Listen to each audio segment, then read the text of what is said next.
Sore hari ini kita sama-sama duduk di tempat yang mulia dalam rangka kita mempersiapkan diri kita untuk menyongsong bulan yang mulia, yakni Syahrullah Ramadan, bulannya Allah Subhanahu wa taala, Allah Subhanahu wa taala, yakni bulan Ramadan. Ya, para hadirin, para jamaah rahimakumullah.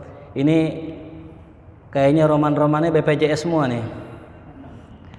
Apa tuh BPJS? Barisan Pemuda Jomblo Syariah, insyaallah. Karena malam Sabtu begini pada kagak kemana-mana ini ya, insyaallah ya. Mudah-mudahan yang jomblo saya doain jodohnya soleh-soleha insyaallah. Dapat jodoh yang cakep, yang sesuai dengan kepengenannya, cakep zahir batinnya.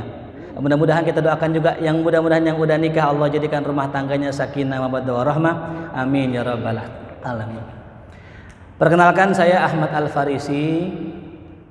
Yang belum kenal silakan subscribe YouTube saya, Ahmad Al-Farisi channel ya. Jangan lupa nyalakan tombol bedugnya ya. Soalnya lonceng punya orang Kristen katanya. Alhamdulillah barusan dikabarkan oleh Bang Ismail juga beserta teman-teman yang lain bahwasanya kita punya Habib sedang berhalangan untuk hadir ya. Tapi insya Allah walaupun beliau nggak hadir, insya Allah ruhnya hadir di tengah-tengah kita. Amin ya rabbal alamin. Tema kali ini adalah tema tentang Olimpiade ya. Padahal saya bukan atlet ini ya, nggak cocok ngomongin Olimpiade. Saya akan berbicara di sini tentang bagaimana salafuna soleh kita menyambut bulan Ramadan. Ya. Karena kita tahu Nabi kita Muhammad SAW di dalam sebuah hadis yang sahih, Nabi bersabda, khairul qarn qarni. Sebaik zaman masa adalah masaku, kata Rasulullah. Jadi masanya para sahabat radhiyallahu anhum ajmain. Ya. Bagaimana nggak baik zaman sahabat itu walaupun tidak secanggih sekarang, tapi mereka punya lingkungan, punya bi'ah yang luar biasa. Istilah kata kalau zaman sekarang kebalikannya. Kalau orang dulu yang banyak orang baiknya, sedikit orang jahatnya. Kalau orang sekarang yang banyak orang jahatnya, yang baik sedikit tuh. Makanya kalau kita lihat zaman dulu luar biasa. Sebaik-baik zaman, kata Rasulullah, adalah zamanku. Summal ladzi yalunahum, kemudian zaman setelahku. Zaman siapa itu? Zaman tabi'in. Summal ladzi yalunahum, kemudian zaman setelahku lagi, yaitu zaman para tabi'in. Berapa tahun tuh? 300 tahun. Itulah yang disebut dengan periode salaf ya. Jadi kalau kita ngomongin salaf, yang salaf mereka. Yang salaf mereka. Kita siapa? Kita salafi. Ya. Wah, Ustadz salafi. Kita salafi. Apa salafi? Orang yang mengikuti jejak para salafuna soleh. Ya. Shallu ala Muhammad. Sebagai contoh, kita hadir begini, kita ngaji begini. Ya. Pertanyaannya, duduk di majelis itu kebiasaan siapa? Para salafun saleh, para sahabat. Penting majelis ini, masya Allah. Sekarang udah canggih nih, ada media nih sekarang. Ada kamera, ada Instagram, ada YouTube. Coba kita bisa bayangkan ya. Orang kalau semuanya ngaji di YouTube, kira-kira rame gak nih begini? Ya. Kalau kita mengikuti, menghadiri majelis ilmu, ini fadilahnya luar biasa.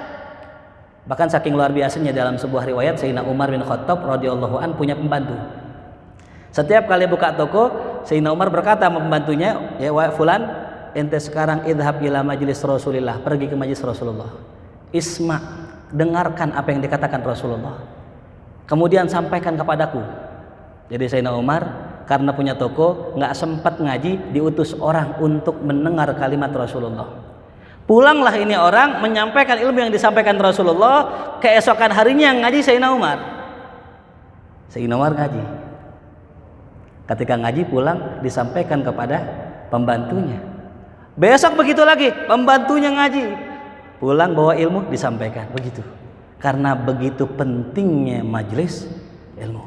Dalam hadis diriwayatkan, man ta'allama baban minal ilmi ya'mal bihi aw lam ya'mal bih. Ya. kana afdhala min an yusalliya al-faraqatin tatawuan. Siapa orang yang duduk ya mempelajari satu bab ilmu. Kita kalau ngaji berapa bab tuh? Banyak. Satu bab. Maka diamalkan atau tidak diamalkan, maka hal tersebut lebih utama daripada sholat sunnah 1000 rakaat. Subhanallah. Ya, jadi kita belum pernah sholat 1000 rakaat ya. Tapi kita malam hari ini sudah mendapatkan pahala 1000 rakaat dari duduknya kita. Nah itu zaman salaf. Ya.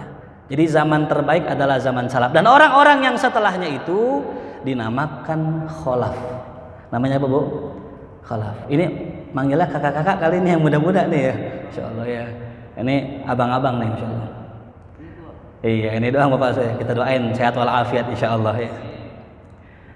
Jadi masa yang awal namanya salaf dan masa setelahnya namanya kholaf.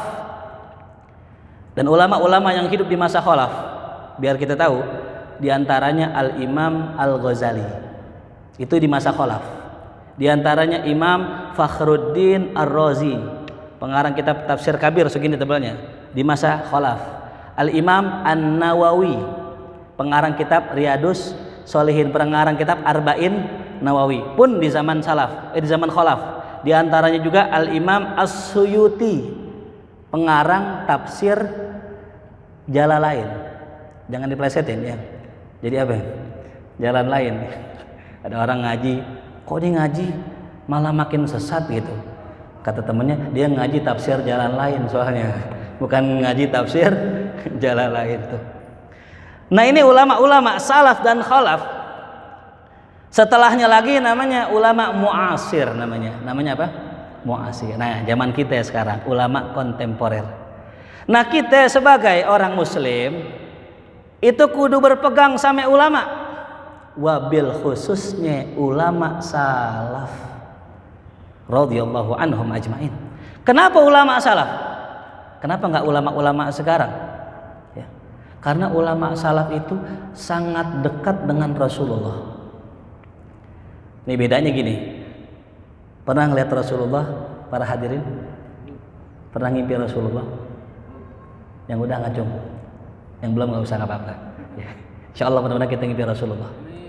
Orang yang pernah ngimpi Rasulullah, yang pernah mandang Rasulullah, itu beda dengan orang yang belum pernah ngeliat dan ngimpi Rasulullah. Bahkan jaminan orang yang ngimpi Rasulullah adalah mati husnul khotimah. Makanya cita-cita kita, harapan kita banyak baca sholawat adalah paling minim kita bisa ngimpi ketemu Rasulullah. Tapi ada kuncinya Bu. Mau tahu gak kuncinya kita ngimpi Rasulullah apa? Tulis, catat baik-baik. Satu, yang nomor 1.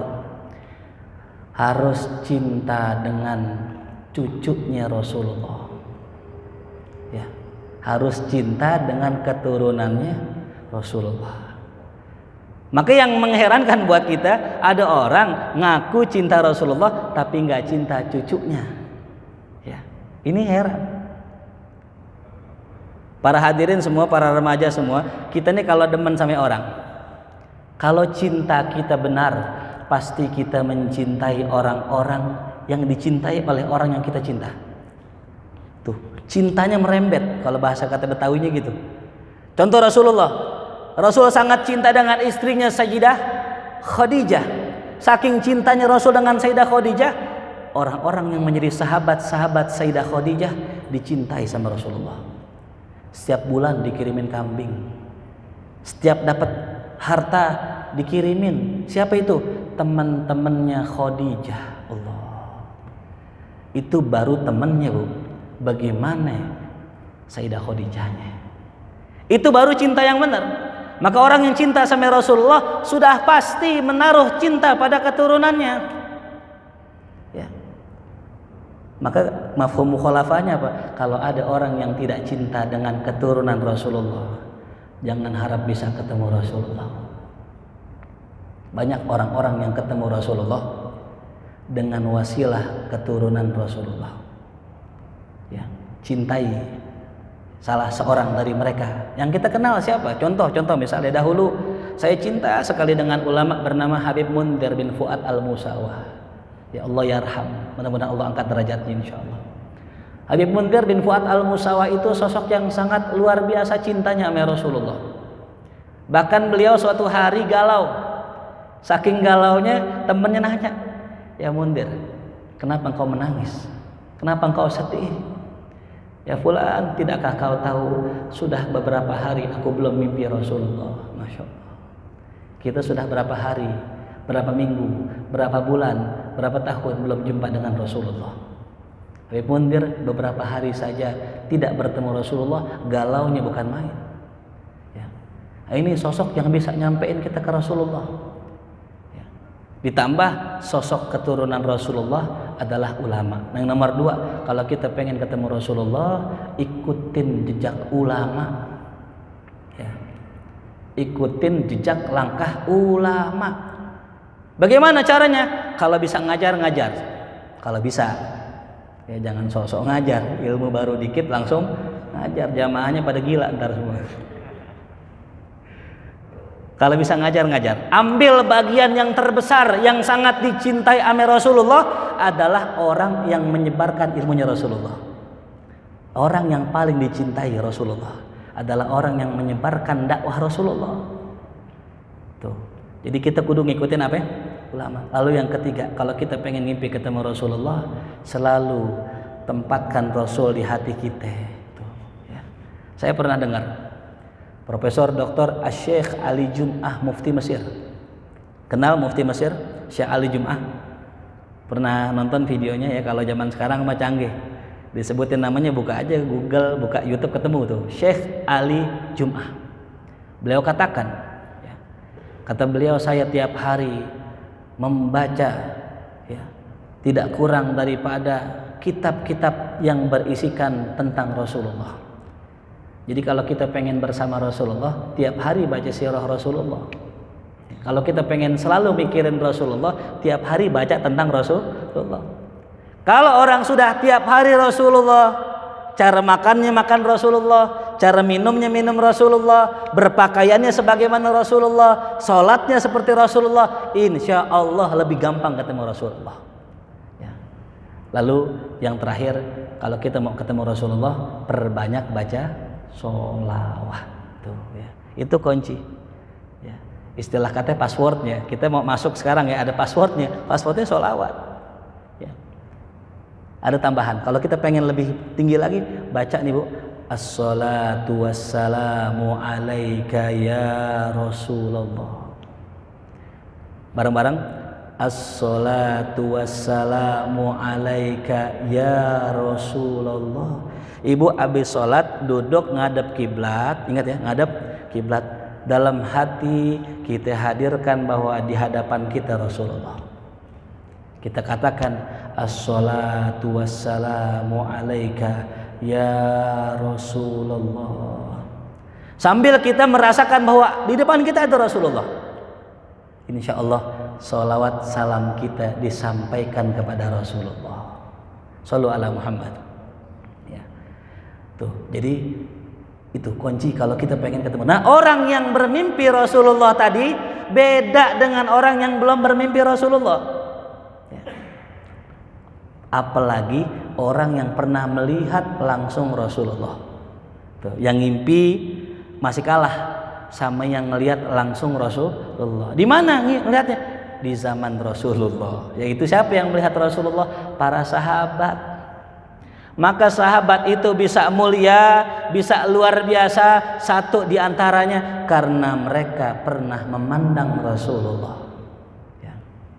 Pertanyaannya, kita pernah nggak memandang Rasulullah? Pernah nggak lihat Rasulullah? Mudah-mudahan kita bisa ngeliat Rasulullah. Nah, ini sahabat ini. Nah, ada pertanyaan gini, Ustadz, kalau memandang Rasulullah itu menyebabkan orang luar biasa, kenapa Abu Jahal yang memandang Rasulullah biasa-biasa aja? Bahkan jadi orang yang terhina, padahal pernah memandang Rasulullah.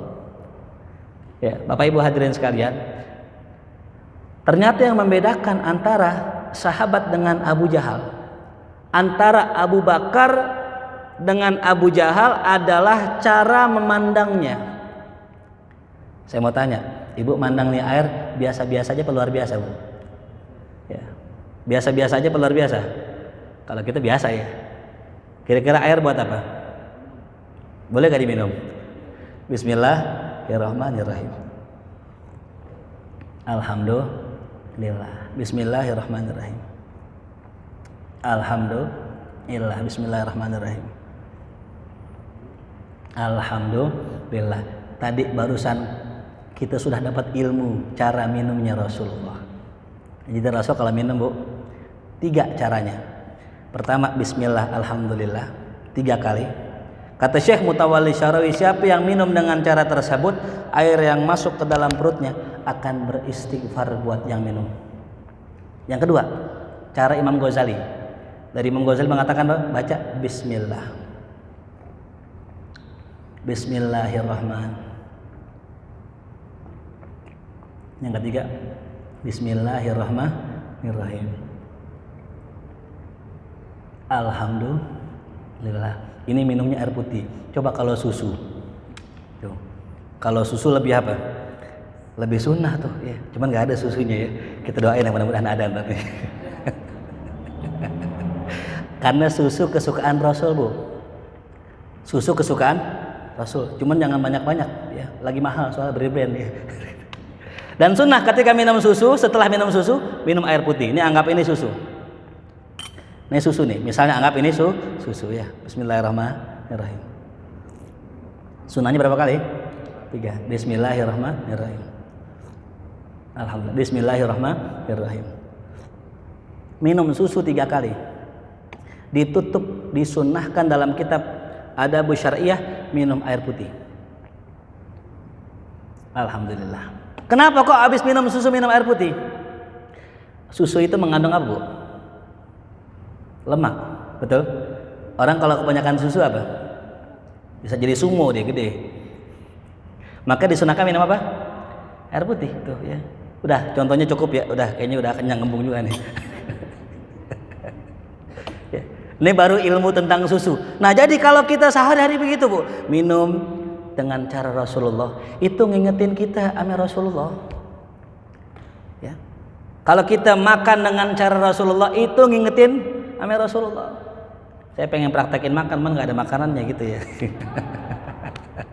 Ngaji lagi ngaji ya. Ada, Bu, jangan salah.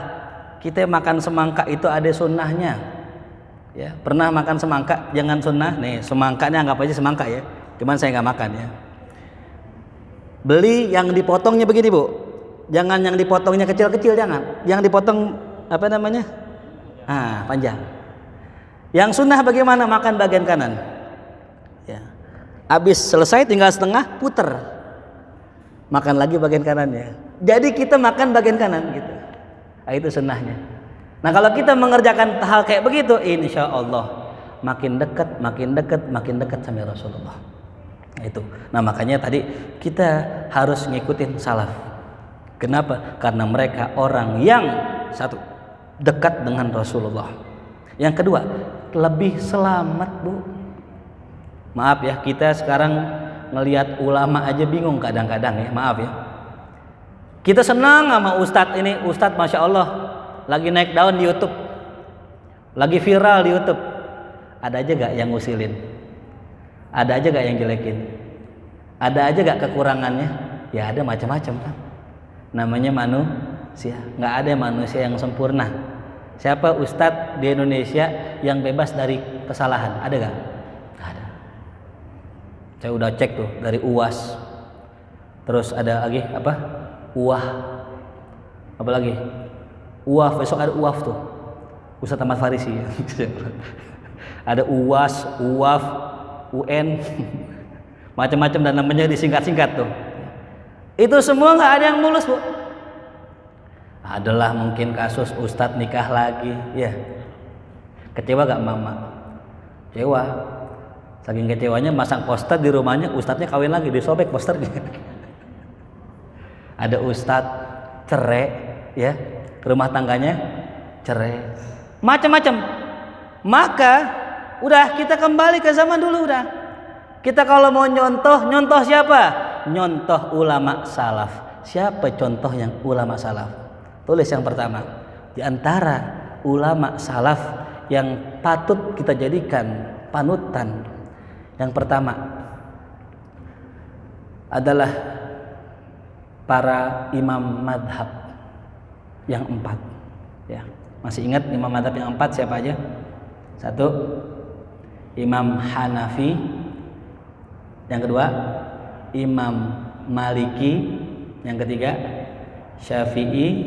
Yang keempat, Hambali. Ada yang nambahin Imam Rojali katanya. Bukan, Rojali orang Betawi.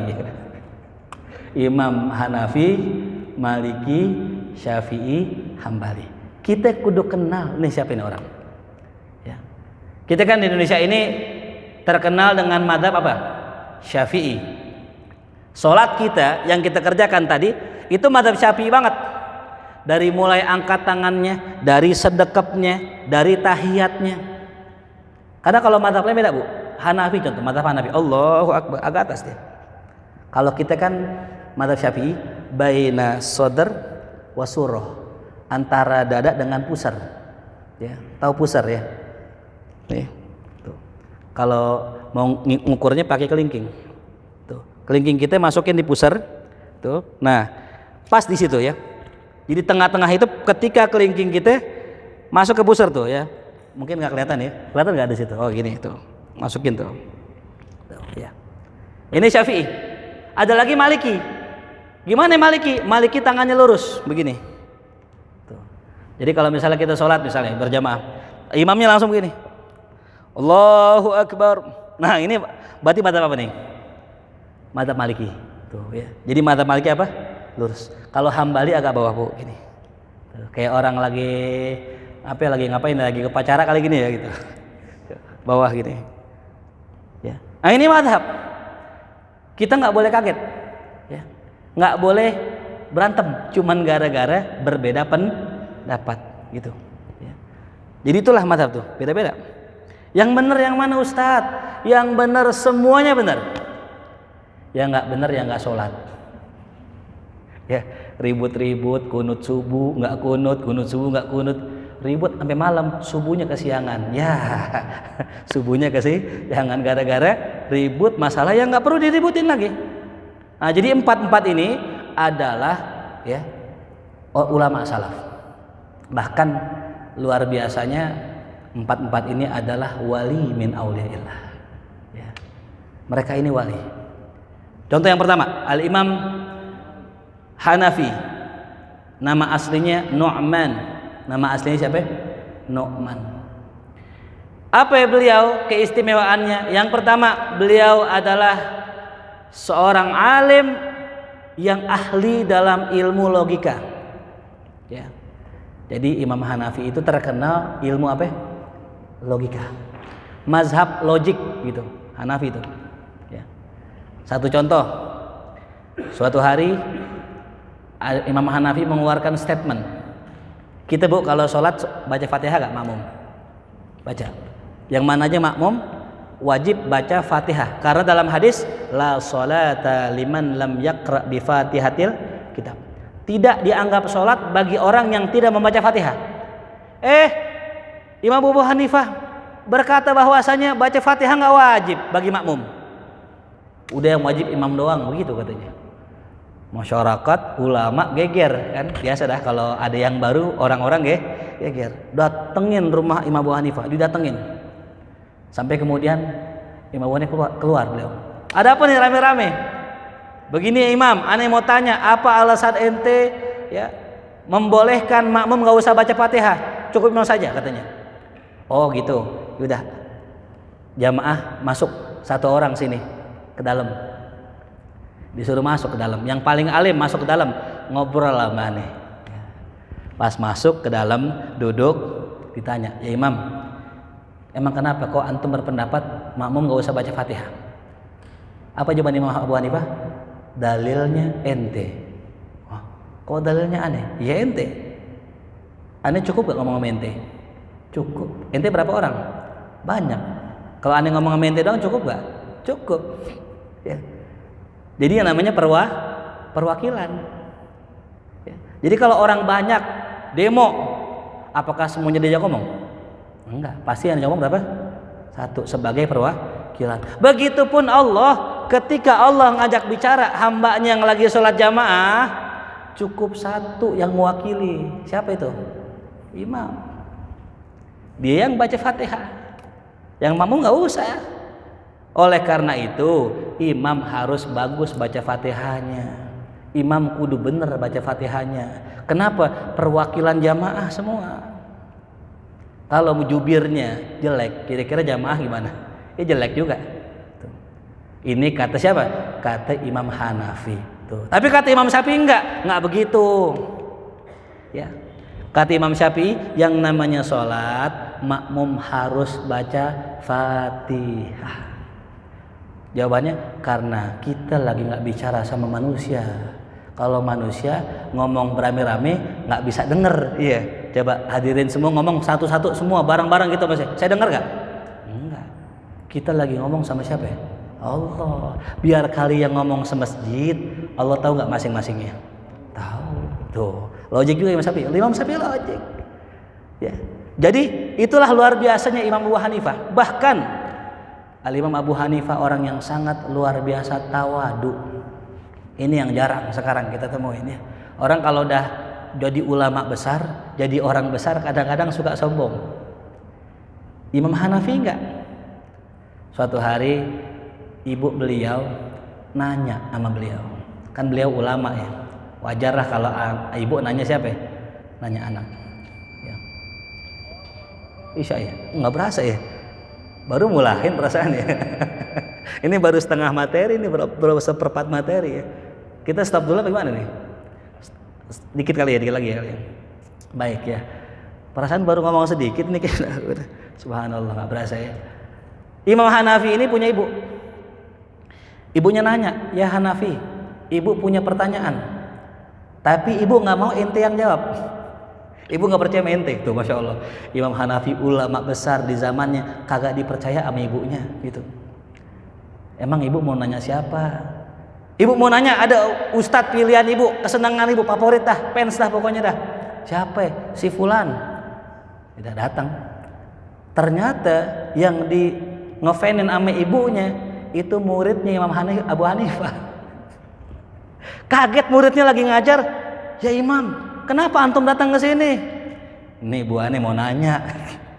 Ya Allah, bukankah engkau orang yang paling alim di sini? Kenapa nanya saya? Yang ada saya nanya antum tuh. Yang tuh ya. Akhirnya ibu apa namanya orang tersebut menjawab kepada ibunya, ibu mohon maaf Bu, saya dengan Abu Hanifah masih aliman anak ibu daripada saya. Enggak, saya nggak percaya anak saya pengen nama antum jawabnya gitu. Akhirnya udah Bu, kalau mau tahu jawaban saya besok datang lagi. Saya jawab. Akhirnya ibunya pulang, Abu Hanifah kasih tahu, ya Fulan jawabannya begini. Oh gitu, siap Abu Hanifah. Saya sampaikan kepada ibu antum. Besok ibunya datang lagi, nanya, dijawab dengan jawaban ibu Abu Hanifah. Tuh luar biasa. Ya.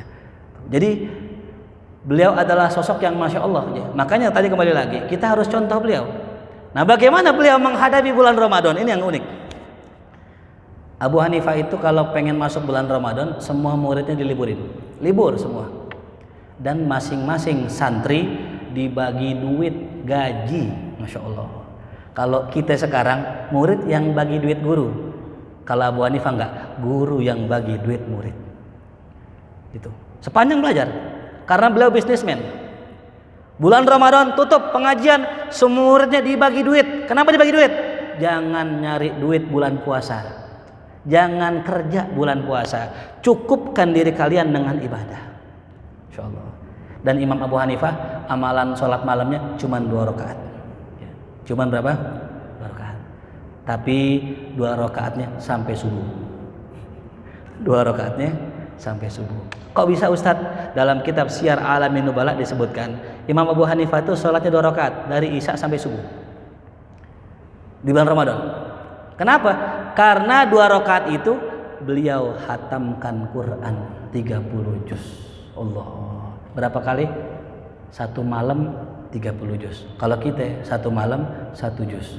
Imam Abu Hanifah satu malam 30 juz tuh ya, luar biasa. Mudah-mudahan kita bisa mengikuti jejak langkah beliau, amin ya rabbal alamin. Baik, kita tutup, kita tunda sementara kajian kita. Insyaallah kita akan meneruskan kembali. Wallahu a'lam bishawab. Assalamualaikum warahmatullahi wabarakatuh.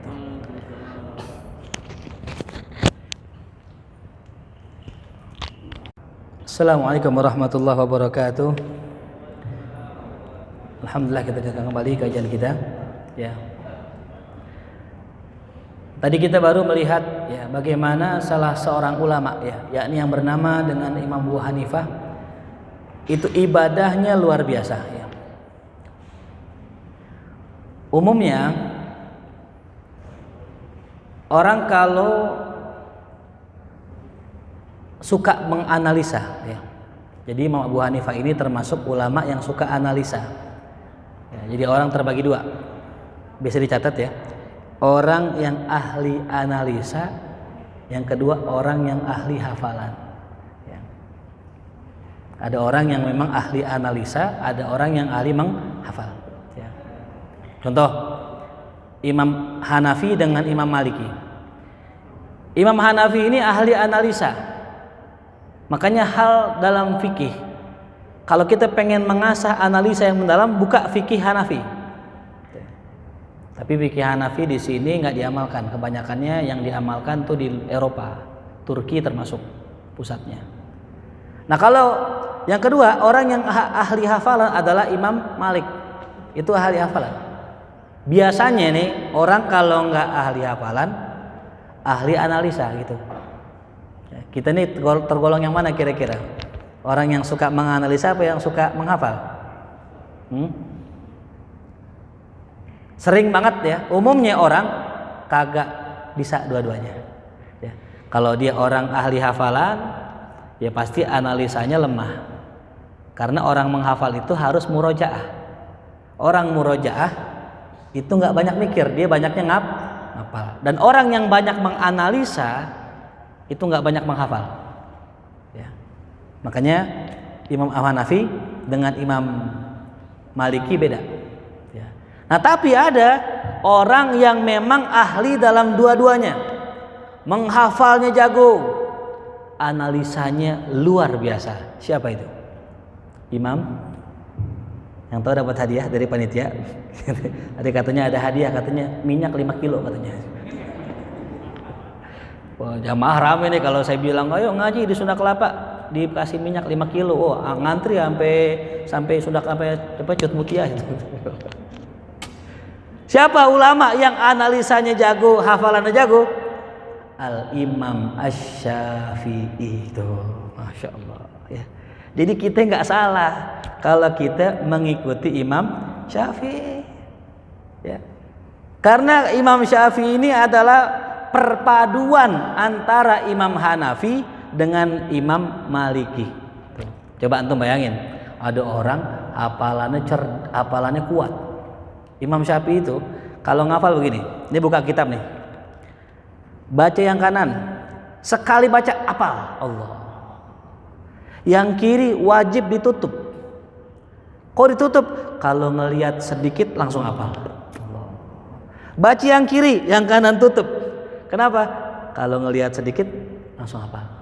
Sekali baca apal. Ada gak di sini yang begitu? Ya. Ada kali, ada ya, cuman tawadu aja, diem-diem aja ya. Coba bayangin, punya hafalan sekuat itu Imam Syafi'i, dan analisanya sangat-sangat luar biasa. Contohnya dalam mazhab Syafi'i ya, memegang istri hukumnya apa?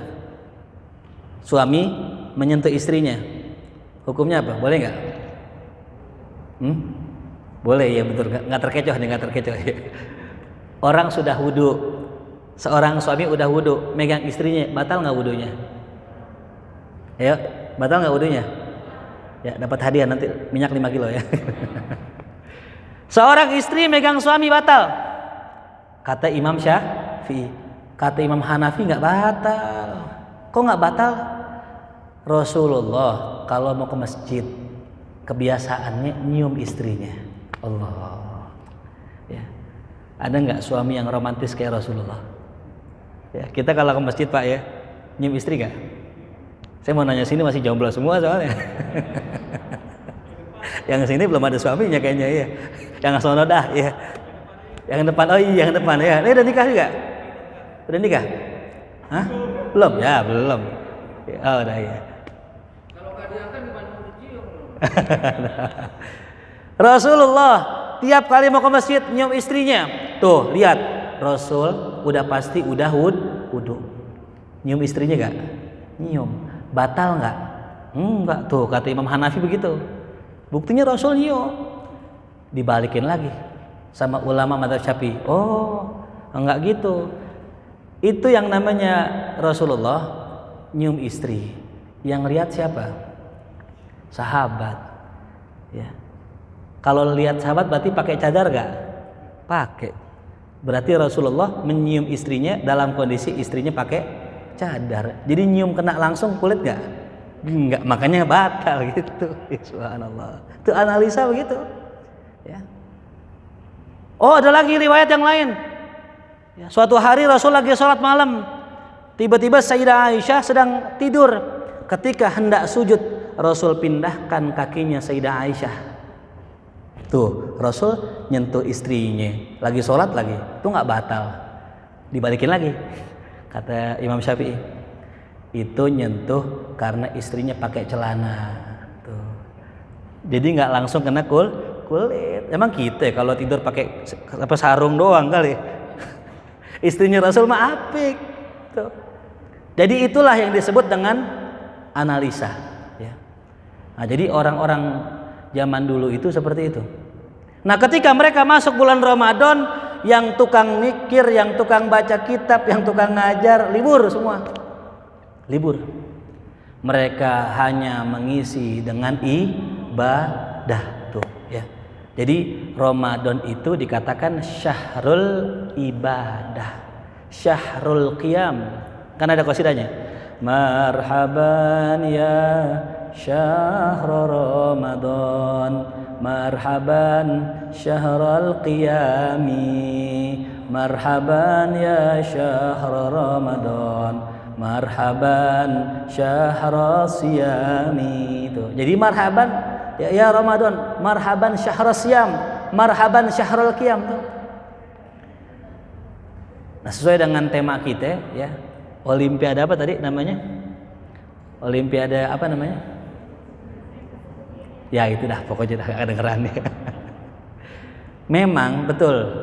Saya punya guru pernah cerita gini. Orang kalau lomba yang ikut sedikit, kira-kira kemungkinan menang banyak gak? Banyak. Kita lomba nih, yang ikut cuma 10 orang. Yang 5 sakit. Yang 5 ikut lomba. Kemungkinan menang banyak. 5 orang. Juara 1, juara 2, juara 3, juara harapan 1, juara harapan 2. Masih juara harapan tuh. Kalau yang ikut sedikit. Nah, ini kalau yang ikut banyak, kemungkinan besar menang kecil. Kapan kita lombanya? Di bulan Ramadan. Kita semua lomba. Lomba apa? Main dulu-duluan mendekati Allah. Ya. Jadi ketika bulan Ramadan nih, itu yang ikut lomba 1, 2, 3 apa banyak? Banyak. Orang yang nggak biasa puasa di bulan Ramadan puasa. Orang yang nggak biasa baca Quran di bulan biasa di bulan Ramadan baca. Orang yang nggak biasa zikir di bulan Ramadan zikir. Bahkan nih orang yang nggak pernah sholat malam di bulan puasa sholat malam 23 rakaat loh. Jadi saingan kita terlalu berat ini. Makanya kalau kita mau berlomba-lomba, kalau di Ramadan pasti kalah udah. Pasti kalah. Kecuali kita kayak ulama-ulama yang mana ibadahnya semalam 500 rakaat. Siapa itu? Rabi'atul Adawiyah. Setiap malam sholat khamsumi'ati rakaat, 500 rakaat. Ada di sini perempuan yang 500 rakaat dapat minyak 10 kilo. Al-Imam Junaid Al-Baghdadi sebelum buka toko, nih lihat buat laki-laki. Sebelum buka toko sholat sunnah 300 rakaat. Ada yang 300 rakaat. Bahkan Imam Ali Zainal Abidin As-Sajjad sholat 1000 rakaat. Allah. Tiap malam. Ya. Kita aja kadang-kadang milih-milih ya. Kalau mau tarawih milih, nyari yang masjid yang dikitan katanya gitu. Yang 8 apa 23? Di sini 23 apa 8? 23. Iya, 23 nyarinya yang kuliah sama kulhu aja gitu. Kita nih sebagai ustadz, sebagai imam sering galau. Kenapa galau? Serba salah. Kita sholat lama salah, kita sholat cepat salah. Sholat lama nih, Bismillahirrahmanirrahim, Alhamdulillahi Rabbil Alamin. Mama diprotes belakang, sholat lama katanya.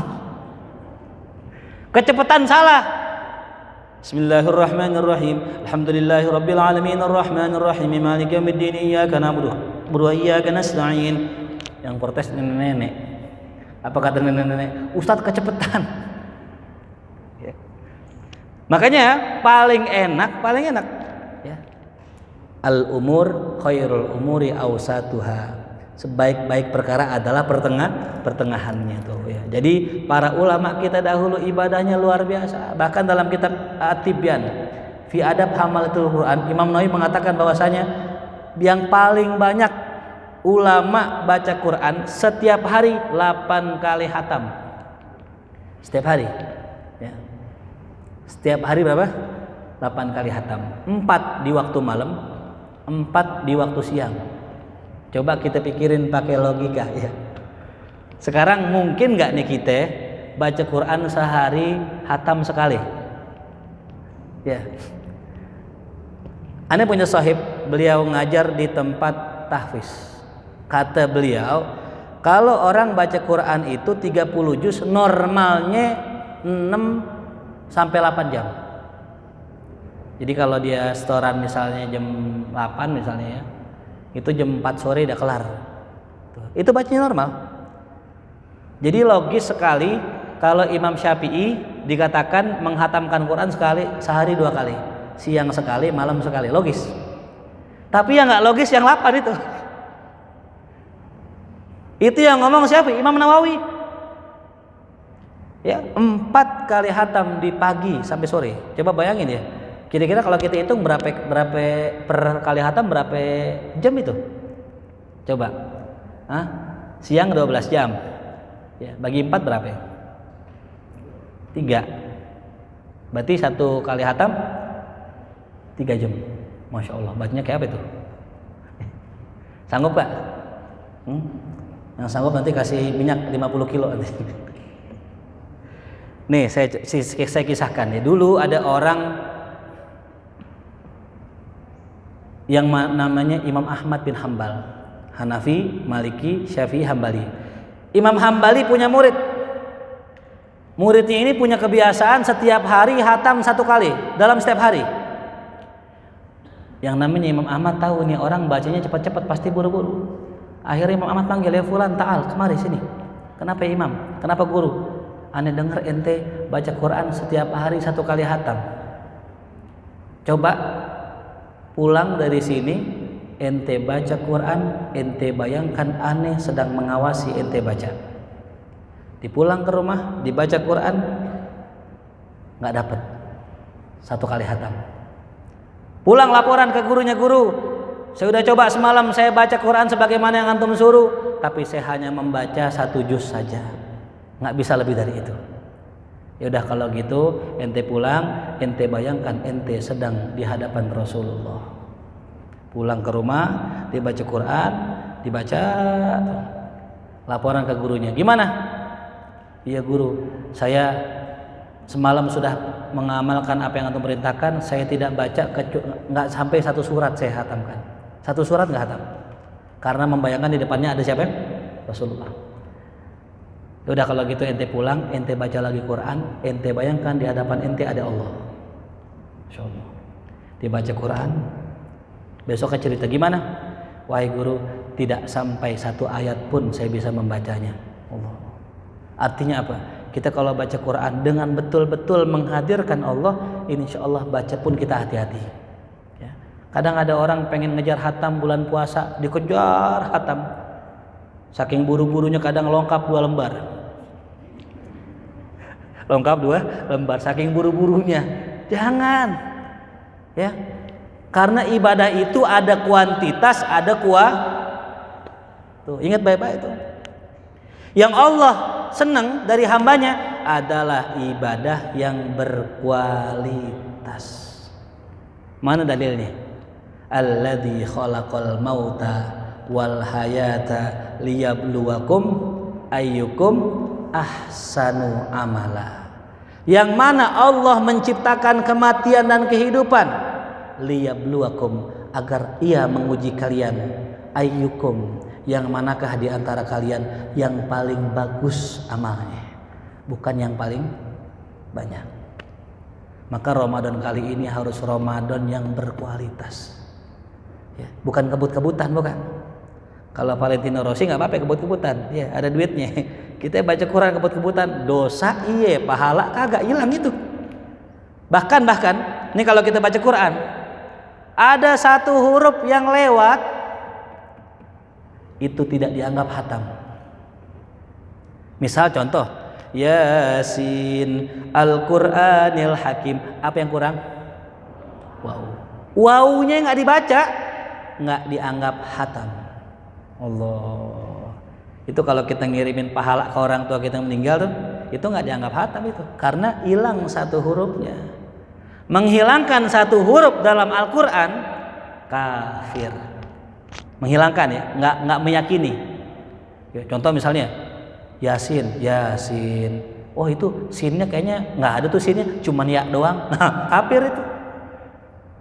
Ya, nggak dibaca nggak dapat pahala, nggak diyakinin jadi apa? Kafir tuh. Makanya kudu berkualitas bacaan kita. Ya, tuh. Kalau kita baca Quran, bacalah warattilil Qur'ana tartila. Ya. Bisa dipahami? Nah, jadi tadi kita milih mana nih? Ramadan berkuantitas apa berkualitas? Ustadz, saya pengen ngamalin sholat witir, boleh nggak? Boleh, silakan. Witirnya yang gimana? Ya harian 3 rakaat. Yang penting betul-betul kita baca dengan maksimal. Tuh ya. Nah, saya punya amalan nih buat Ramadan besok. Ya, kita kan kadang suka ngeluh gini, Ustadz saya pagi kerja sampai sore, pulang ikut kajian, malam saya ngurus anak-anak dan sebagainya, badan saya capek Ustadz, kadang subuh sering kesiangan. Nah, yang buat orang yang pengen istirahat sedikit tapi bisa luar biasa, tulis ada amalannya, baca surat Al-Insyirah. Ya. Apa surat Al-Insyirah? Alam nasroh laka sodrok. Baca itu 4 kali sebelum tidur. Ya, alam nasroh laka sodrok wa wada'na anka wizrok alladhi anqada dhahrok wa rafa'na laka dhikrok fa inna ma'al usri yusra inna ma'al usri yusra fa idza faragta fansab wa ila rabbika. Baca berapa kali? Yang kedua, amalannya kedua, baca subhanallah 33, alhamdulillah 33, Allahu akbar 34. Jangan salah ya, Allahu akbar 34. Ya, itu insya Allah kalau kita baca itu, badan kita yang lemas sehat, badan kita yang capean insya Allah kuat. Bahkan tidur sebentar berasa tidur panjang tuh. Ya, jadi kalau kita sering kesiangan subuh atau kita mungkin sering capek dan sebagainya, baca itu amalan insya Allah. Ya, jadi Ramadan kita harus berkualitas. Nah, makanya ada tips juga. Ustadz, saya lagi futur nih. Ya, kalau futur itu dalam bahasanya lemes, lagi lemah iman. Bagaimana Ustadz? Nah, ini ada kuncinya. Cari orang yang kita anggap wali. Cari orang yang kita anggap wali. Wali itu kekasih Allah, orang yang sangat dekat sama Allah. Habis cari, pandangin mukanya. Ya, pandangin mukanya dengan pandangan takzim. Ada wali nih, pandangin mukanya dengan pandangan takzim. Insya Allah masuk ke hati kita, bertambah semangat ibadah. Tuh. Dulu amalannya para orang-orang dulu gitu. Kata dalam sebuah kitab dan sebuah riwayat dikatakan, Dulu kami malas ibadah. Ketika kami malas ibadah, kami cari orang-orang yang bisa dipandang. Memandang mereka sekali, ibadah semangat seminggu. Ibadah semangat seminggu. Tuh. Ya. Jadi ada amalan yang unik tuh. Ya. Makanya kalau ada kesempatan, mungkin kita ada seorang yang kita anggap wali, orang soleh seperti Al Habib Umar bin Muhammad bin Salim bin Hafidh, ya, wali min auliyaillah. Yang ngomong bukan saya, yang ngomong ulama yang alim, yang luar biasa, berkata wali min auliyaillah. Mandang sekali kepada beliau dengan pandangan ta'zim, insya Allah akan menguatkan kita punya ibadah. Makanya kalau kita ngaji, ya, kalau bisa pandang guru, ya. Tapi jangan pandang aneh, jangan. Guru-guru yang lain aja, ya. Pandang guru, pandang mukanya. Dengan niatan, ya Allah, ana cinta ulama. Kata Nabi kita Muhammad SAW, man ro'a aliman, siapa yang melihat orang alim, seakan-akan dia melihatku, kata Nabi kita Muhammad SAW. Man jalasa aliman, siapa yang duduk ame orang alim, seakan-akan duduk bersamaku. Ya, jadi sebelum kita nih mengikuti Olimpiade Ramadan ini, nih kita cek dulu kita punya iman dengan kita hadiri majelis ulama. Tuh. Yang selanjutnya, orang nggak bisa beribadah di bulan Ramadan karena dosa. Ya. Makanya orang-orang tua kita dahulu itu menganjurkan kita kalau kita sebelum kita masuk Ramadan itu tobat nasuha. Tuh. Ya. Kita mau masuk masjid nih, orang haid boleh nggak? Enggak. Kenapa nggak boleh? Kotor. Begitupun kita mau masuk ke Ramadan nih, nggak bisa. Illal mutahharun, kecuali orang-orang yang sudah suci. Ya. Makanya banyak orang habis puasa begitu aja lagi, nggak ada perubahan. Kenapa? Karena dia nggak diizinin hakikatnya sama Allah. Karena nggak menjaga perbuatan dosa. Bahkan dalam kalam ulama disebutkan, orang kalau pengen masuk ke Ramadan, persiapannya jangan di bulan Ramadan. Yang namanya persiapan, yang namanya latihan pasti sebelumnya. Kapan orang udah mulai nyetater mobil tuh istilahnya? Pas bulan Rajab. Bulan Rajab starter, panasin, ganti oli, ganti rem, ganti ban. Ibarat kata orang mau mudik nih. Emang kita manusia unik ya. Kapan aja nggak pernah yang namanya fokus. Ya, kita ini selalu sibuk dengan urusan yang bukan urusannya. Contoh, bulan puasa. Orang puasa sibuk ibadah, kita sibuk mudik. Siap-siap buat pulang kampung. Ya. Makanya yang benar seharusnya, ya, Lebaran yang ramai itu Idul Adha. Yang pakai mudik, yang pakai silaturahim, itu Idul Adha pasnya. Idul Fitri nggak pas. Saya kasih analogi begini. Orang kalau Idul Adha, puasa wajib gak? Puasa wajib gak? Enggak. Kalaupun sunnah, berapa hari puasanya? Dua hari. Ya. 2 hari. Tuh. Sunnah berpuasa 2 hari. Ya. Itu juga sunnah. Ada tarawih gak? Enggak. Bahkan setelah lebarannya, boleh puasa nggak? Enggak. Namanya hari apa? Tasyrik. Berapa hari tasyrik? 3 hari. 3. Begini ya? Bukan begini, bukan. Berapa? 3. Tuh, 3 hari. Ya. Maka paling pas orang lebaran yang ramai itu Idul Adha. Dia mau mudik, enak gak? Enak, orang puasanya puasa sunnah. Dia mau makan habis lebaran, enak, orang nggak boleh puasa malah wajib makan. Coba kalau Idul Fitri, enggak. Idul Fitri 30 hari puasa, tiap hari tarawih, 10 malam terakhir iktikaf. Bahkan setelah lebaran sehari disunahkan puasa. Makanya Ramadan Syawal ini bulan ibadah, bukan bulan mudik, begitu sebenarnya. Cuman emang kebiasaan kita susah dirubahnya, ya. Tetap aja yang namanya mudik Idul Fitri. Padahal tetangga saya mudik Idul Adha. Kenapa? Tukang sate soalnya ya. Tukang sate pulang bulannya kapan pulangnya dia? Idul Adha. Tuh dia bisa Kenapa? Sate nggak laku Idul Adha gitu katanya tuh. Ya. Nah jadi benar tadi katakan bulan Ramadan bulan ibadah. Sekarang coba kita bayangkan, nah orang kalau mau mudik sehari sebelumnya apa 2 hari sebelumnya? Apa seminggu? Coba. Padahal waktu yang paling istimewa adalah 10 malam terakhir. Ada malam Lailatul Qadar. Kita malam 27 di bis Lailatul Qadar. Bukan sampai ke Allah, sampai kampung tuh. Kan sayang. Ya. Susah ngerubahnya. Bahkan di Arab sendiri itu yang ramean Idul Adha. Tuh. Orang kalau Idul Fitri, ame Idul Adha bedanya gini. Kalau Idul Adha kita mau main ke rumah orang enak gak? Enak. Pasti ada gulai, walaupun angetan. Ada rendang, walaupun angetan.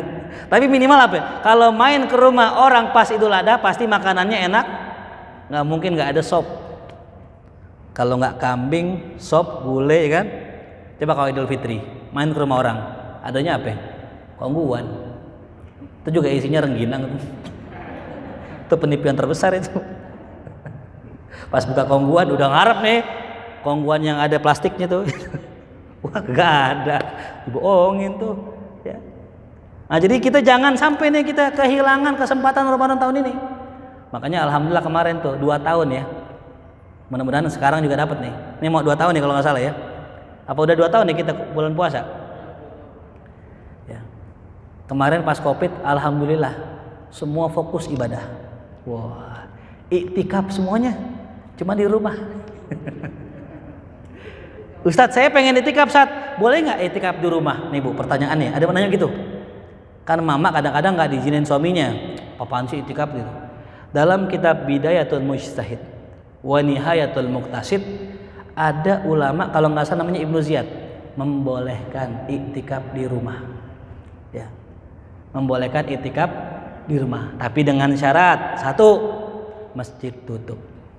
2, kagak diizinin ame suami. Tuh. Udah gelar sejadah, sholat di situ, zikir, insya Allah digolongkan sebagai orang-orang yang iktikaf. Tapi nih niat, apa niatnya? Nawaitul iktikafa madumtu fihi lillahi ta'ala. Tuh ya. Jadi Islam sangat mudah, nggak mesti di masjid. Yang terakhir, sebelum kita masuk ke Ramadan, bayar utang-utang kita ya. Utang apa Ustaz? Utang sama Allah dan utang sama makhluk. Ya, sama makhluk perlu itu ya. Kadang-kadang ada yang nyindir-nyindir pakai status. Ya. Jadi hutang sama Allah wajib, tapi utang sama makhluk lebih wajib lagi. Ya. Kok begitu ya? Gini nih contohnya analoginya. Kita utang sama Allah, Allah mah Ghafurur Rahim. Tapi kalau utang sama orang, ya orang kagak Ghafurur Rahim. Ya. Utang sama Allah, Allah bisa maafkan. Tapi utang sama orang, orang jarang yang memaafkannya. Makanya ketika ada orang bertobat sama Allah, Allah maafin. Tapi kalau urusannya sama hamba, belum tentu Allah maafin. Sampai tuh hamba maafin dulu, baru Allah mau maafin. Ya, jadi yang punya utang sama orang, bayar. Wabil khusus utang sama Allah, puasa. Ya, ibu-ibu nih ya, sering banget ada yang nanya gitu, Ustaz, kita kalau kita tahun lalu itu belum bayar kodok, terus masuk ke Ramadan lagi, bagaimana Ustaz? Jawabannya kodok plus fidyah, karena udah offset.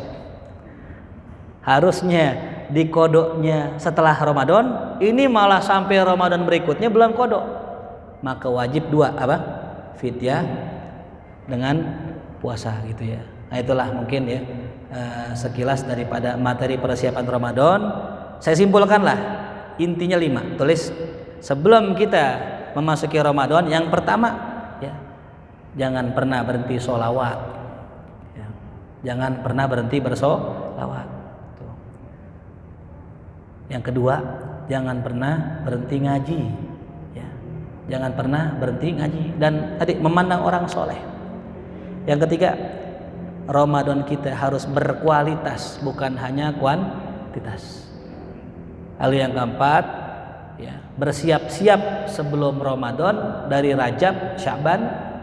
Dan yang kelima, bayar utang sebelum masuk bulan Ramadan. Tuh ya. Kadang-kadang orang sering lupa dia punya utang sama Allah, ya. Tuh. Mungkin itu saja materi dari saya. Dilanjutkan dengan mungkin sesi tanya jawab. Ya wallahu a'lam bishawab. Silakan kalau ada yang ingin bertanya, dipersilahkan. Bismillahirrahmanirrahim.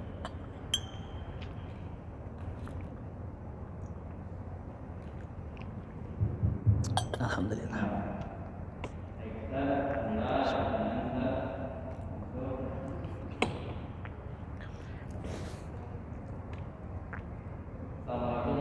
Waalaikumsalam warahmatullahi wabarakatuh. Sebenarnya hukum musik dalam Islam itu seperti apa?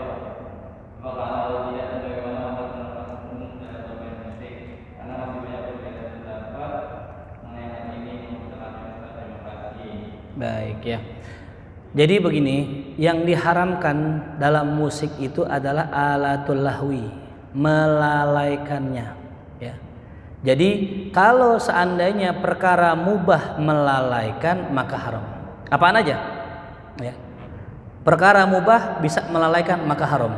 Apaan aja? Mau itu mancing, mau itu mungkin main bola, apapun perkara mubah jikalau membuat kita lalai maka haram. Ya. Nah ini masalah musik, ulama membahas. Dulu kalau disebut musik pasti yang pertama live, main langsung. Dulu nggak ada MP3 soalnya ya, dulu langsung. Dan yang kedua, musik itu identik dengan minuman zaman dulu dan perempuan. Sehingga banyak ulama ketika membahas masalah musik karena memang sudah pasti condong ke sana haram. Gitu. Kata ulama dulu ya. Karena identik zaman dulu musik itu ya perempuan ya minuman. Gitu. Sehingga ulama dulu ya bersepakat bahwasanya musik haram. Ya, tapi ulama-ulama sekarang menyampaikan bahwasanya kalau keharaman itu hilang, juga tadi perempuan, minuman, maka hukum haramnya pun hilang. Ya, al hukmu yaduru ma'illatihi wujudan wa adaman. Hukum itu selalu berputar dengan alasannya. Jadi kalau ada suatu hukum di mana hukum ini terkait dengan alasan, kalau alasannya sudah hilang, hukumnya hilang. Gitu, ya. Nah, jadi hukumnya seperti itu ya. Jadi ulama dulu mengharamkannya, ulama sekarang mengatakan tergantung daripada efeknya gitu ya. Cuman memang kalau orang mau hafal Quran itu jangan dengerin musik gitu. Musuhnya itu ya, musuh. Kalau orang pengen hafal Quran, musuhnya musik udah. Musik apaan aja? Maaf ya, sampai qasidah itu musuh gitu. Karena tadi segala bunyi-bunyian selain daripada Al-Quran itu bisa mengganggu konsentrasi. Bukan haram bukan ya? Mengganggu konsentrasi ya. Kalau anak kita pengen jadi penghafal Quran, jangan sodorin sok apa qasidah salawatan mulu, jangan. Kalau mau salawatan nggak usah pakai nada. Kalau kita kan salawatan teman pakai nada bu ya. Allahumma sholli ala sayyidina ini gitu. Bahkan sekarang lagu dangdut jadi qasidah. Jangan bilang kau pemuda kuat ya, jangan mentang-mentang badan sehat ya Rabbi sholli. Begitu sekarang. Jadi lagu dangdut disolawatin gitu. Nah ini bisa mengganggu konsentrasi ya. Jadi intinya begitu. Wallahu a'lam bishawab. Ada lagi?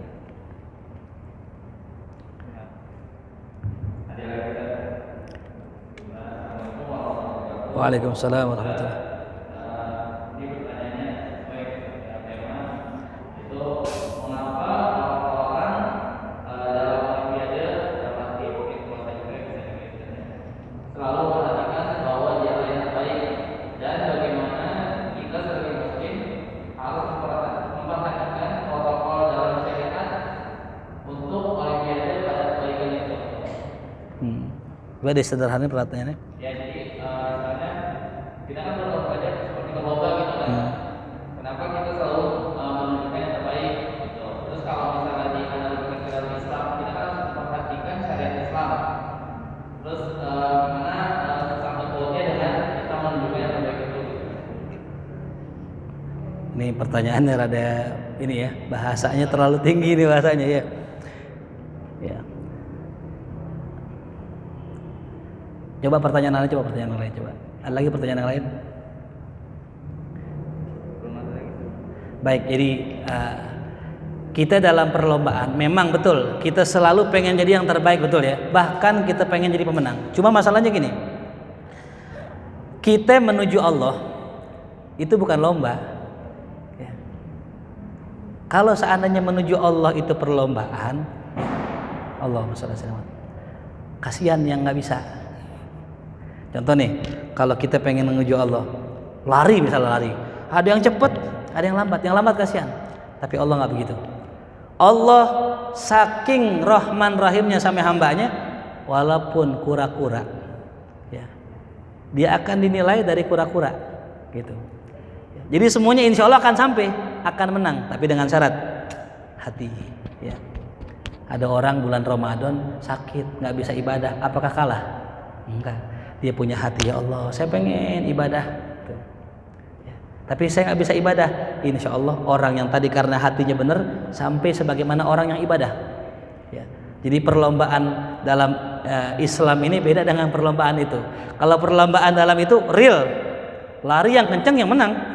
Tapi kalau di Islam enggak, bukan yang pinter yang juara, bukan yang banyak ibadah yang juara, tapi siapa yang ikhlas kepada Allah. Banyak orang pinter enggak sampai, banyak orang yang banyak ibadahnya tapi sombong. Makanya tadi saya bilang, bukan siapa yang paling pinter, bukan siapa yang paling banyak ibadahnya, tapi siapa yang ikhlas dan menghambakan dirinya pada Allah. Bisa jadi orang yang banyak maksiat tapi tawadu lebih dicintai Allah daripada orang ibadah tapi sombong tuh. Ya, jadi unik di situ. Kalau perlombaan kita bukan dari fisik tapi dari hati tuh, ya. Karena tadi kualitasnya. Wallahu a'lam bishawab. Nah, mudah-mudahan sesuai ya, mudah-mudahan sesuai. Baik. Oh ya, fadhil. Kasih ini.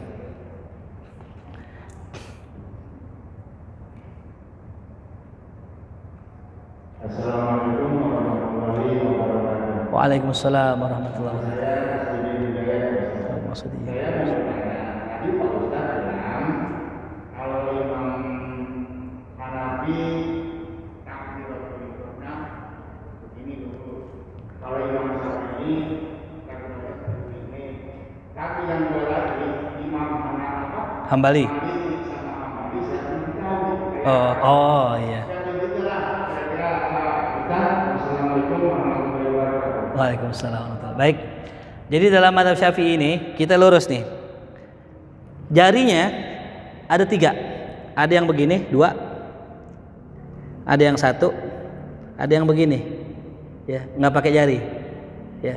Dulu saya pernah ceramah di Mabes Polri. Saya bilang nih, kalau yang sholatnya begini, Prabowo berarti 2. Kalau yang 1 berarti Jokowi. Saat kalau yang begini gimana? Golput. Jadi 3 ya. Boleh begini, boleh begini, boleh begini. Mazhab Syafi'i itu 3 nih. Ya. Nah kalau mazhab Maliki lurus. Yang lurus Maliki.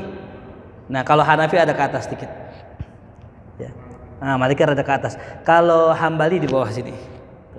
Di bawah. Jadi kalau ada orang begini, nah itu bukan orang sholat slow, bukan santuy, bukan itu. Orang sholat itu santuy banget begini, bukan. Ini sholat mazhab Hambali begini, ya kayak orang ini gitu.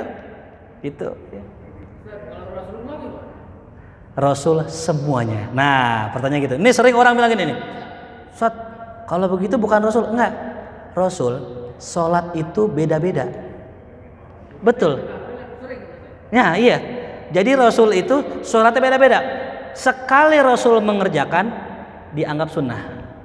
Walaupun begini nih, misal Rasul gini, sekali nih, misal begini sekali, tetap dianggap sunnah. Boleh diamalkan, walaupun 1 kali. Sama kayak Rasul. Berapa kali Rasul pergi haji? Sekali. Ya. Jadi wajib gak? Jadi wajib. Umroh berapa kali? 4. Ya. Jadi suatu kebiasaan Nabi walaupun sekali jadi hujah. Jadi argumen walaupun cuman sekali. Sampai ada santri nyeleneh. Dia kalau pagi kesiangan mulu bangunnya. Ditanya, "Kok ente kesiangan mulu?" Jawabannya, "Nabi pernah kesiangan soalnya." Kan kata Ustaz tadi kalau sekali udah jadi argumen. Nah saya argumen saya Nabi kesiangan. Nabi sekali nyontoin kita biar siang sering-sering. Allah ya. Jadi begitu ya. Jadi semua dari Rasulullah ya gitu. Karena 4 madhab ini, satu, tidak mengambil hukum kecuali dari Al-Quran dan hadis. Semuanya afdal. Tergantung kita punya mazhab. Kalau kita madhabnya Syafi'i ya begini. Ya. Kalau kita madhabnya Maliki ya afdolnya begini. Gitu. Sampai Imam Bukhari yang katanya hadisnya sahih, wah Imam Bukhari hadisnya sahih gitu kan. Itu madhabnya Syafi'i. Salatnya begini. Selesai udah. Tuh ya. Jadi lebih selamat kita ikut madhab ketimbang ngeracik sendiri. Kan gini. Hadis itu kayak obat. Ya. Kata Imam Syafi'i dalam kitab Syiar Al-Mu'alla, wahai para muhaddis, wahai ahli hadis, ait antumus saidaliyah, kalian itu apoteker, wa nahnul atibba, kita dokternya, kata Imam Syafi'i. Jadi ahli hadis itu kayak apoteker, dia cuma tahu obat-obatnya aja. Tapi yang nentuin resep siapa? Ahli fikih gitu ya. Makanya kendati pun Imam Bukhari tahu yang manakah hadis sahih, apakah begini atau begini, tapi Imam Syafi'i yang nentuin. Masya Allah ya. Jadi kita nggak boleh ngelongkap, nggak boleh bikin resep sendiri. Dalam ilmu kedokteran boleh nggak apoteker bikin resep? Boleh nggak? Kalau ada dokter, apoteker harus sami'na wa ata'na gitu ya. Harus nurut dengan dokter, dan dokternya adalah Imam Asy-Syafi'i gitu ya. Wallahu a'lam bishawab. Tanya terakhir Ustaz, apa perbedaan sholat witir di bulan Ramadan dan di bulan biasa? Baik. Sholat witir di bulan Ramadan, di bulan biasa, dalam sebuah hadis yang sahih dalam riwayat Muslim bahwasanya semua sama. Rasulullah tidaklah sholat witir ya di bulan Ramadan maupun bulan lain tidak melebihi dari 11 ya. Jadi witirnya Rasulullah 11, witirnya di bulan Ramadan 11, di luar Ramadan 11. Jadi sama aja. Yang beda pas Ramadan itu kunutnya. Ya, ada doa kunutnya. Jadi pertanggal 15 Ramadan ada apa? Kunutnya itu. Makanya biasa ini Bu, kalau kita sholat jangan bergerak sebelum imamnya bar gitu. Allahu Akbar baru kita Sami Allahu liman hamidah baru naik. Jangan baru langsung ruku. Ntar kena prank. Pas mau ruku, Allahumma hdina fi man hadait. Udah ruku dia. Ya. Jadi gitu ya. Jadi bedanya apa? Kalau di luar Ramadan nggak ada kunut, di Ramadan ada kunut. Semua sama gitu. Wallahu a'lam. Boleh. Itu saya pernah mendengarkan orang masuk surga tapi nggak ketemu Allah. Nggak salah. Orang masuk surga pasti ketemu Allah. Cuman kalau wali, nabi, rasul ya yang dikatakan minan nabiyyin wasiddiqin wasyuhada wasolihin, ketemunya tiap hari. Setiap saat. Tapi kalau orang-orang biasa kayak kita ketemunya seminggu sekali hari Jumat. Kata dalam sebuah hadis, ketika manusia berjumpa dengan Allah, nurnya Allah terserap oleh hambanya. Sehingga ketika pulang ke rumahnya di surga nih ya, kata bininya kaget melihat lakinya bersinar luar biasa. Kata lakinya, abang luar biasa, makin ganteng aja katanya gitu. Makin terang. Itu hamba atau orang-orang biasa. Jadi kalau orang biasa ketemunya seminggu sekali. Berarti nggak ada yang ketemu Allah. Semua akan melihat Allah. Insya Allah ya. Mudah-mudahan kita bisa ya. Bahkan mudah-mudahan kita bisa jumpa dan kumpul bareng Rasul Shallallahu Alaihi Wasallam. Amin ya rabbal alamin. Wallahu a'lam bishawab. Oh ada lagi masih? Udah. Ada satu lagi katanya. Nggak apa-apa boleh satu lagi dah. Boleh. Mau ketemu Allah kayaknya nih.